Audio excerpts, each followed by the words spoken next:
ये जी रविश है जहाँ से हम गुजर कर आए हैं और यहाँ से हम अब आगे जा रहे हैं। देखिए कि यहाँ पर मैं दिखाना चाहूँ किसी ज़माने में ये न्याज़ बेग के नाम से मशहूर है, क्योंकि न्याज़ बेग हुआ करते थे। ठोकर न्याज़ बेग के बारे में तो बड़ी कहानियाँ हैं, लेकिन यहाँ पर सिख भी बहुत हुआ करते थे। और ये किसी ज़माने में ये जगह जो है यहाँ पर सिखों का कुआं हुआ करता था।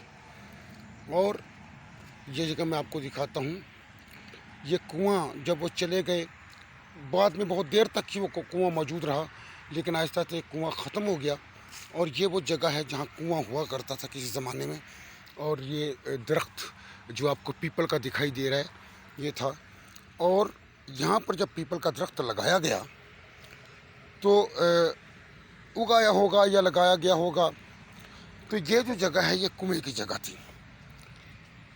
और लोग यहाँ से कुएं की ईंटें तो उखाड़ कर ले गए, कुआं बंद हो गया। लेकिन जब ये उस कुएं के किनारे पर जो दरख्त जो उगा हुआ था, आप इसको मैं दिखाना चाह रहा हूँ। ये देखिए, ये दरख्त ने अपनी जड़ें उस कुएं के अंदर व्यवस्थित की। लोग यहाँ से ईंटें उखाड़ कर ले गए, लेकिन ये जो दरख्त मौजूद है इसने ईंटों के साथ अपनी जड़ें इस कदर इस तरीके से मजबूत की कि यहाँ से लोग ईंटें निकाल नहीं सके।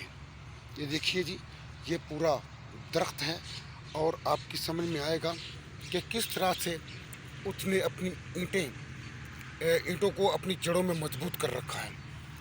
लाख कोशिश के बावजूद भी ये जड़ें, देखें जी, लाख कोशिश के बावजूद भी लोग इन ईंटों को यहाँ से नहीं निकाल पाए। और ये पता चलता है कि जब फितरत अपना रास्ता बनाती है तो फिर उसके लिए कोई भी रुकावट बाकी नहीं रहती। ये देखिए जी, यहाँ मैं दिखाता हूँ आपको, इस तरफ भी देखिए।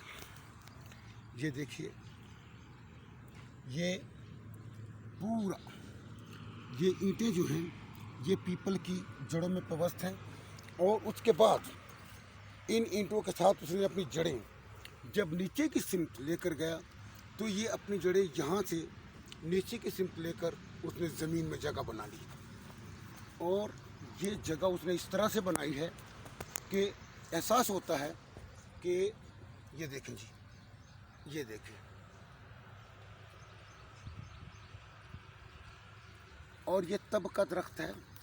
मैं एक बार फिर आपको दिखाना चाह रहा हूँ कि किस तरह इसने अपनी जड़ें नीचे की तरफ लेकर और यहाँ से ये ऊपर की तरफ लेकर आया है।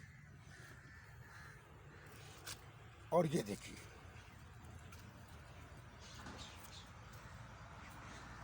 ये देखिए, ये इस दरख्त में पूरी जड़ें जो है इन ईंटों पर। देखिए, किसी ने यहाँ पर कोशिश की थी ईंट निकालने की, एक ईंट तो निकल गई, लेकिन इस जगह पर वो ईंट का जिस तरह से जड़ ने अपनी जगह बनाई थी, वो ईंट का खांचा यहाँ पर मौजूद है।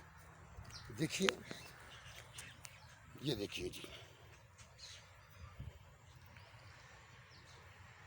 ये वो दरख्त है जो आज तक भी कायम है। ये वो पीपल का दरख्त है जो कि उस वक्त कुएं के किनारे लगा हुआ था, लेकिन आज तक अगर ये दरख्त नहीं कट सका तो ये ईंटें भी उसकी जड़ों में वैसे ही व्यवस्थित रह गई हैं।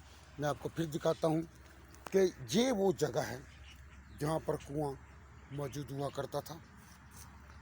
यहाँ से लोग ईंटें निकाल कर ले गए हैं, कुएं की सब ईंटें निकाल कर, लेकिन इस दरख्त की ईंटें नहीं निकाल सके।